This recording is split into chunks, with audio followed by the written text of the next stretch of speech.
आणि मला आपल्याला आवर्जून सांगायचंय की लोकसभेमध्ये विधानसभेमध्ये झालं ते झालं, आमदार खासदार कधीही आपली लोक नव्हती हे आपण सर्वांनी समजून घेतलं पाहिजे.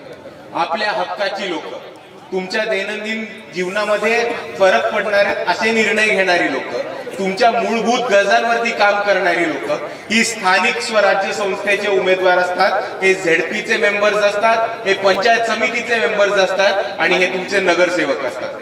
म्हणून मी तुम्हाला इथे उभं राहून एवढीच कळकळीची विनंती करतो की मागच्या निवडणुकीमध्ये झालं ते झालं, या स्थानिक स्वराज्य संस्थेच्या निवडणुकीमध्ये कोणत्याही परिस्थितीत आपल्याला वंचित बहुजन आघाडीचे जास्तीत जास्त उमेदवार निवडून आणायचे, अशी मी आपल्या सर्वांना इकडे कळकळीची विनंती करतो. आणि मित्रांनो, हेच म्हणत असताना आपण सर्वांनी समजून घ्या की आमदार गेले, खासदार गेले, कितीतरी वेगळ्या सत्ता घेऊन गेल्या. पहिले काँग्रेस राष्ट्रवादीची सत्ता होती, मग भाजप शिवसेनेची सत्ता झाली, मग मग काँग्रेस राष्ट्रवादी शिवसेनेची सत्ता झाली, मग भाजप शिवसेना राष्ट्रवादीची काँग्रेसची सरकार झाली. पण तरी आपले प्रश्न सुटले का? नळाचे प्रश्न सुटले का? पाण्याचे प्रश्न सुटले का? शेतीचे प्रश्न सुटले का? आरोग्याचे प्रश्न सुटले का? शिक्षणाचे प्रश्न सुटले का? नाही. आतापर्यंत जी लोक येतात ही लोक फक्त आणि फक्त स्वतःचे खिसे भरणं, स्वतःचे टेंडर काढवणं, स्वतःचे कॉन्ट्रॅक्ट भरणं याच्यासाठीच सत्तेमध्ये येतात. आता आपल्याला ह्या लोकांना उचलून सत्तेच्या बाहेर फेकायचंय आणि कोणत्याही परिस्थितीमध्ये वंचित बहुजन आघाडीचेच उमेदवार निवडून द्यायचे. कारण आपल्याला अजून चांगलं पिण्याचं पाणी मिळत नाही, अजून शेतकऱ्यांच्या शेतमालाला हमी भाव मिळत नाही, अजूनही तालुक्याच्या ठिकाणी गावाच्या ठिकाणी चांगले रस्ते मिळत नाही, अजूनही आपल्या कळमनुरीमध्ये एक चांगलं हॉस्पिटल उभं केलं नाही, जिल्हा परिषदेच्या शाळा ठिकठिकाणी बंद पडतायत. आणि ह्या परिस्थितीमध्ये आपले आमदार काय करतात? आपले आमदार त्यांचा दंड ठोकतात. आता या दंड ठोकणाऱ्या आमदाराला ठोकून काढण्याची जबाबदारी तुमच्या सर्वांची. एकदा नडून तरी बघा, एकदा नडून तरी बघा. लांब न ओरडणारी लोक असतात, ती चावत नाहीत, लक्षात ठेवा. नुसतं दहशत निर्माण करणार, भीती निर्माण करणार. तुम्ही एकदा खेटलात आमदाराला की तो बरोबर पळी घरी जाऊन बसणार, हे लक्षात ठेवा. आणि तुम्ही लढून बघा. पुढे काय मदत लागली, पोलीस प्रशासनाची लोक आली किंवा त्यांच्या पक्षाची लोक आली तर मला फोन करा, त्यांना बघून घेण्याचं काम हे मी बरोबर करून घेतो. एका बाजूला आपले आमदार, दुसऱ्या बाजूला आपले मागचे जे आमदार होते.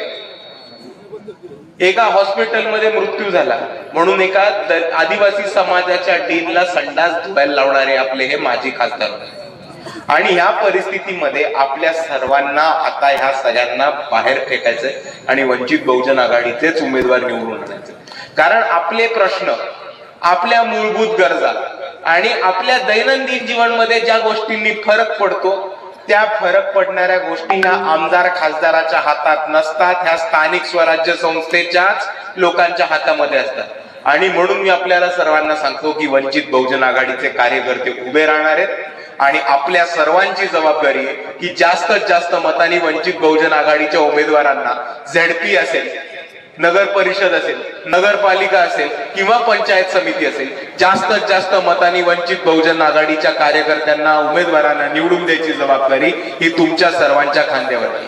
कारण आतापर्यंत जी लोक सत्तेमध्ये आली त्यांनी फक्त स्वतःचे खिसे भरणं आणि आपल्या सर्वांना लुटून खाण्याचं काम केलंय. आणि जर हे आपल्याला बंद करायचं असेल तर आपल्याला आपल्या हक्काची, आपल्यासाठी उभी राहणारी, आपल्यासाठी लढणारी आणि त्याचबरोबर एका हाकेवरती आपल्या मागे धावून येणारी लोक पाहिजेत. आणि ही लोक वंचित बहुजन आघाडीमध्येच मिळणार आहेत, तुम्हाला अजून कुठेही मिळणार नाही, हे आपण सर्वांनी समजून घेऊ. आणि दुसऱ्या बाजूला आपण महाराष्ट्राच्या राजकारणामध्ये काय चाललंय ते समजून घ्या. आपल्या सर्वांना डॉक्टर संपदा मुंडेंचं नाव माहिती असेल. डॉक्टर संपदा मुंडेंचे मृत्यू कसा झाला मी ह्याच्यामध्ये घुसणार नाही, पण डॉक्टर संपदा मुंडेंच्या मृत्यूनंतर काय झालंय आपण समजून घेतलं पाहिजे. डॉक्टर संपदा मुंडेंच्या मृत्यूनंतर एक गोरे नावाचे खासदार खूप अतिशय घाणेरडं वक्तव्य करतात. महिला आयोग जे महिलांच्या सुरक्षेसाठी उभं राहिलं पाहिजे ते महिला आयोग घेऊन डॉक्टर संपदा मुंडेंचं कॅरेक्टर असॅसिनेशन करतात, त्यांच्या कॅरेक्टरवरती प्रश्न निर्माण करतात. डॉक्टर संपदा मुंडेंचे चॅट, त्यांच्याबद्दल गोपनीय माहिती आणि त्यांची व्यक्तिगत माहिती ही अख्ख्या राज्यासमोर कशी बाहेर येते, हा माझा महिला आयोगाला खूप महत्वाचा प्रश्न आहे. दुसऱ्या बाजूला जे गोरे घाणेरडे वक्तव्य करतात त्यांचं पाठ राखण करायला बरोबर देवेंद्र फडणवीस समोर येतात. तर आपण समजून घ्या की जेव्हा एका बहुजन समाजातली महिला पुढे येऊन शिकते, सवरते, डॉक्टर होऊन पुढे येते, मेडिकल ऑफिसर म्हणून काम करायला लागते आणि तिकडच्या प्रस्थापितांच्या बळजबरीपणाला, तिकडच्या प्रस्थापितांच्या दबावाला झुकायला नाकार देते, तेव्हा इकडची बीजेपीची व्यवस्था त्या डॉक्टरांचा मर्डर करते आणि त्याच्यानंतर त्या डॉक्टरांचं कॅरेक्टर असॅसिनेशन करून, त्यांच्या कॅरेक्टरवरती प्रश्नचिन्ह उपस्थित करून त्या व्यक्तीला संपवायचा प्रयत्न करते. हे आपण सर्वांनी समजून घेतलं पाहिजे. आणि ह्या परिस्थितीमध्ये जर डॉक्टर संपदा मुंडेंसाठी कोणी आवाज उचलला असेल तर तो फक्त आणि फक्त वंचित बहुजन आघाडी, अजून कोणी नाही. बाळासाहेब आंबेडकरांनी फलटण मध्ये जाऊन डॉक्टर संपदा मुंडेंच्या घरच्यांना भेट दिली होती आणि दुसऱ्या बाजूला महाराष्ट्रामध्ये महिला आयोगावरती मोर्चा काढणारा एकमेव पक्ष म्हणजे वंचित बहुजन आघाडी. उत्कर्षाताई रुपवते, वंचित बहुजन आघाडीच्या राज्याच्या प्रवक्ता, स्नेहलताई सोनी, वंचित बहुजन आघाडीच्या मुंबई प्रदेशच्या अध्यक्ष, या दोघींच्या नेतृत्वाखाली वंचित बहुजन महिला आघाडीने महिला आयोगावरती मोर्चा काढला आणि हा एकमेव मोर्चा होता जो संपदा मुंडेंसाठी या महाराष्ट्रामध्ये काढला गेला होता. आणि दुसऱ्या बाजूला मला एक प्रश्न विचारायचा आहे, देवेंद्र फडणवीसांना प्रश्न विचारायचा आहे जे म्हणतात की बीजेपीचा डीएनए हा ओबीसी. मला गोपीचंद पडळकरांना प्रश्न विचारायचा आहे, मला छगन भुजबळांना प्रश्न विचारायचा आहे की तुम्ही स्वतःला बहुजनांचे नायक म्हणवता, पण जेव्हा एका बहुजनांच्या मुलीवरती, एका बहुजन समाजाच्या डॉक्टरवरती अन्याय अत्याचार होतो तेव्हा तुम्ही का बिळात लपून बसता, तुम्ही त्यांच्या संरक्षणासाठी का पुढे येत नाही, हे आज इकडच्या जनतेला सांगून ठेवा. भाजप कितीही म्हटलं की त्यांचा डीएनए ओबीसी आहे, ते खोटं बोलतायत हे लक्षात घ्या. भाजपचा डीएनए हा ओबीसी नाही, भाजपचा डीएनए हा मनुवादी आहे, मनुवादी. आणि या मनुवाद्यांना कसं ठेचायचं हे इकडच्या आंबेडकरवाद्यांना बरोबर जमतं. आणि दुसऱ्या बाजूला मला अजून एक गोष्ट बोलायची की आपल्या सर्वांना माहिती असेल मागच्या 2 वर्षात 3 वर्षामध्ये मराठा आरक्षण आणि कुणबी कोट्यातनं मराठा आरक्षण ह्याच्यावरती एक खूप मोठा वाद पेटला. अविनाश दादांनी ह्याच्याबद्दल चांगल्यापणे आपल्या सर्वांना सांगितलं होतं, पण मला एक गोष्ट सांगायची की जेव्हा इतिहासामध्ये मराठा आरक्षणाची माहिती लिहिली जाईल तेव्हा ती 5 स्टेप्स मध्ये लिहिली जाणार आहे. किती स्टेप्स मध्ये? 5. पहिली स्टेप असणार आहे की भाजपनी ओबीसीचा कोटा पातळ केला आणि एक फालतू तकलादू GR काढून ओबीसी मध्ये मराठ्यांना आरक्षण देण्याचा प्रयत्न केला. दुसरी स्टेप अशी असणार आहे की कुणबी प्रमाणपत्र लग्नाच्या पत्रिकेसाठी किंवा एबी फॉर्म असल्यासारखे प्रस्थापित श्रीमंत मराठ्यांना कुणबींचे प्रमाणपत्र इकडच्या भाजप सरकार वाटप सुटलं. तिसऱ्या बाजूला ओबीसींची जागा घेऊन ओबीसींच्या ठिकठिकाणी या श्रीमंत मराठा उमेदवारांना उभं करणार भाजप. चौथी स्टेप, श्रीमंत मराठ्यांना उभं करून ओबीसींचं आरक्षण खतम करणारा पाऊल घेणारे भाजप. आणि 5व्या टप्प्यावरती इकडच्या शाहू फुले आंबेडकर वाद्यांच्या डोक्यावरती श्रीमंत मराठ्यांना प्रस्थापित करणारे हे भाजप आहे. आणि जेव्हा आपण ह्या 5 स्टेप्स बघू तेव्हा इतिहास दुसऱ्या बाजूला हे सुद्धा येईल की या महाराष्ट्रामध्ये असं एकमेवच व्यक्ती होतं, या महाराष्ट्रामध्ये असे एकच नेते होते जे दिवस रात्र हे म्हणत राहिले की ओबीसीचं ताट आणि मराठ्यांचं ताट वेगळं राहिलं पाहिजे. बाळासाहेब नेहमी म्हणायचे की ओबीसीचं ताट आणि मराठ्यांचं ताट वेगळं राहिलं पाहिजे. आणि त्यांचं हे सुद्धा म्हणणं होतं की गरीब मराठ्यांना, रयतेच्या मराठ्यांना, श्रीमंत मराठा नाही, शिवाजी महाराजांचा मराठा, निजामी मराठा नाही, संभाजी महाराजांचा मराठा यांना आरक्षण दिलं पाहिजे. पण या निजामी श्रीमंत प्रस्थापित मराठ्यांना आरक्षण दिलं नाही पाहिजे ही भूमिका घेऊन लढत होतं तर ते फक्त आणि फक्त बाळासाहेब. आणि म्हणून जेव्हा इतिहासामध्ये ओबीसी आरक्षण आणि मराठा आरक्षणाच्या वादाचं जेव्हा नमूद केलं जाईल तेव्हा इतिहास हे गवाह राहील की ह्या महाराष्ट्रामध्ये ओबीसीचं आरक्षण वाचवणारा एकमेव नेता होता, तो म्हणजे ऍडव्होकेट बाळासाहेब आंबेडकर. आणि हेच बोलत असताना मला इकडे मुसलमान बांधव त्यांच्यासाठी एक गोष्ट सांगायची कि आज तक हमने कांग्रेस को वोटिंग दी, लेकिन कांग्रेस ने सिर्फ और सिर्फ हमारा इस्तेमाल किया. 48 सीट है महाराष्ट्र में, 48 सीट्स में एक भी लोकसभा का उम्मीदवार मुसलमानों का कांग्रेस ने नहीं खड़ा किया. 288 सीट्स है विधानसभा में, 288 सीट्स में सिर्फ 12 सीटों पे मुसलमान कैंडिडेट ये कांग्रेस के टिकट पे खड़े हुए.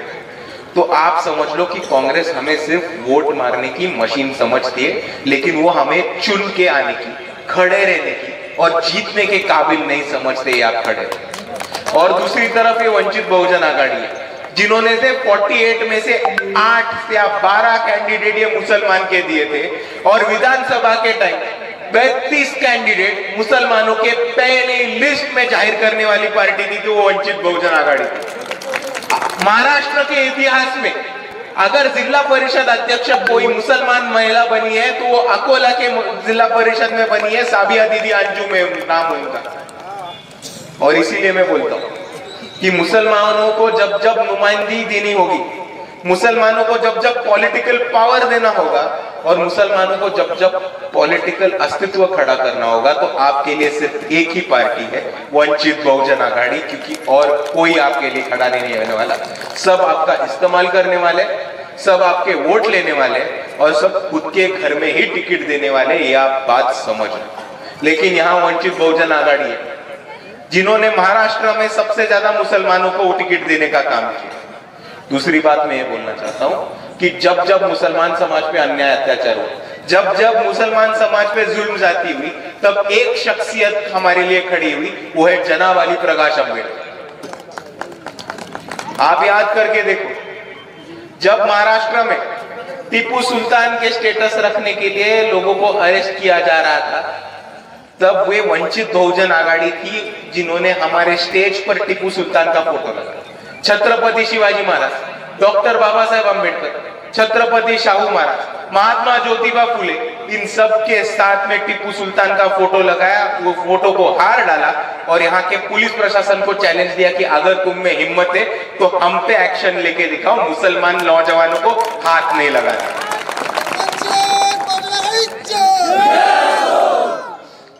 पिछले महीने में जळगांव में एक सुलेमान शेख नाम का बच्चा मारा गया.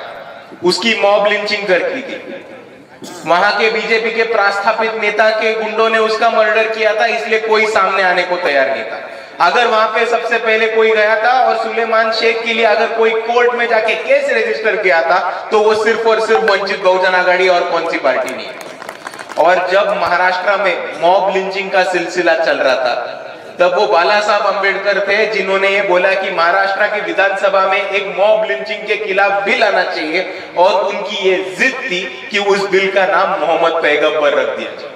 और दूसरी तरफ मैं ये भी कहना चाहता हूं कि जब औरंगजेब के स्टेटस रखने के लिए नौजवानों को अरेस्ट किया जा रहा था, जब औरंगजेब के स्टेटस रखने के लिए नौजवानों को पुलिस उठा रही थी, तब वो बाला साहब अम्बेडकर थे जिन्होंने हिम्मत दिखा के औरंगजेब के मजार पे गए, फूलों की चद्दर चढ़ाई और बोला पुलिस प्रशासन को, ये बच्चे तो सिर्फ स्टेटस रख रहे, ये बच्चे तो सिर्फ फेसबुक पे अपडेट डाल रहे, अगर तुमको अरेस्ट करना है तो मुझे करो. ये हिम्मत दिखाने वाले बाला साहब अम्बेडकर थे. और मैं दूसरी तरफ बोलना चाहता हूं धर्मांध हिंदू लोगों को, कट्टर हिंदुत्ववादी लोगों को, जो सिर्फ वो एक औरंगजेबचा फोटो घेऊन राजकारण करायचं बघतात, त्या कट्टर हिंदुत्ववादी लोकांना पण मला एक गोष्ट सांगायची आहे की जेव्हा कोरोना काळामध्ये महाराष्ट्रामधले तमाम मंदिरं बंद पडली होती, तेव्हा पंढरपूरचे मध्ये आंदोलन करून विठोबाचं मंदिर उघडणारे सुद्धा बाळासाहेब आंबेडकर होते. म्हणून जेव्हा कोणत्याही जातीवरती धर्मावरती अन्याय होतो, तेव्हा एक पक्ष आपल्यासाठी उभा राहतो, एक ताकद आपल्यासाठी उभा राहते, त्याचं नाव आहे बाळासाहेब आंबेडकर आणि वंचित बहुजन आघाडी. आणि म्हणून मी आपल्या सर्वांना जाता जाता एवढीच विनंती करतो, आपल्या सर्वांना एवढीच विनंती करतो की येणाऱ्या निवडणुकीमध्ये जिल्हा परिषद असो, पंचायत समिती असो, विधान परिषद असो, नगर परिषद असो, नगरपालिका असो किंवा महानगरपालिका असो, आपल्या हक्काची लोक, आपल्यासाठी लढणारी लोक ही वंचित बहुजन आघाडीचे कार्यकर्ते आणि आपण सर्वांनी त्यांना जास्तीत जास्त मतांनी निवडून द्यावं एवढी मी आपल्या सर्वांना